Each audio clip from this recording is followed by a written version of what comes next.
清水さん、今日はありがとうございました。ありがとうございました。今日はこの本に書いてないことをたくさん話させていただきました。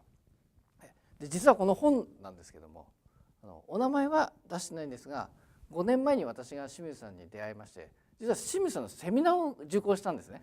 その時も一番前の列に座ってたんです。この本にも書いてあるんですが、アリーナ席に座ってました。